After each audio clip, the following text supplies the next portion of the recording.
Hello everyone, কেমন আছেন আপনারা? নিশ্চয়ই ভালো আছেন আপনারা। প্রতিদিনের মতো চলে আসলাম আমি আমার রান্নাঘরে রান্না করতে। আমি আজকে রান্না করব লেমন চিকেন। এই চিকেন এভাবে রান্না করলে খেতে খুবই ভালো লাগে। আমি চিকেনগুলিকে আগেই হলুদের গুঁড়া, লবণ এবং লেবু দিয়ে মাখিয়ে রেখেছি।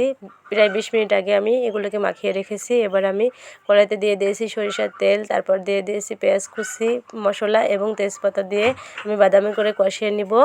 এই যে আমার বাদামি করে কষিয়ে নেওয়া শেষ। এবার আমি দিয়ে দিলাম সমস্ত বাটা মশলা। এখানে আমি রেখেছিলাম হলুদের গুঁড়া, ঝালের গুঁড়া, আদা বাটা, ধনিয়া বাটা, জিরা বাটা, তারপর রসুন পেঁয়াজ বাটা। এগুলোকে দিয়ে আমি ভালো মতো কষিয়ে নিচ্ছি।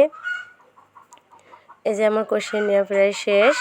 এবার আমি একটু ভালো মতো নেড়ে নিব। তারপর আমি আগে থেকে লেবু দিয়ে মাখিয়ে রাখা চিকেনগুলিকে দিয়ে দিব রান্নার মশলার ভিতর। এই যে আমি দিয়ে দিলাম। এবার আমি ভালো মতো মিশিয়ে নেব, নিয়ে তারপর ভালো মতো আমি চিকেনগুলিকে কষিয়ে নেব।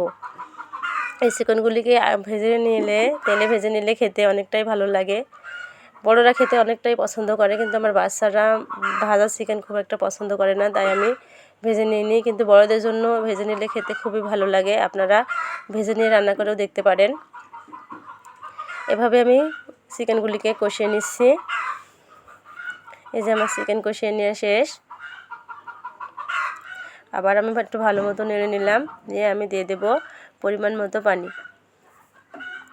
মতো পানি দিয়ে তারপর আমি আবারও নেড়ে নিচ্ছি। ভালো মতো করে নেড়ে মিশিয়ে নিচ্ছি। এই যে আমার মিশিয়ে নেওয়া শেষ। এবার আমি ঢাকনা দিয়ে ঢেকে দিব।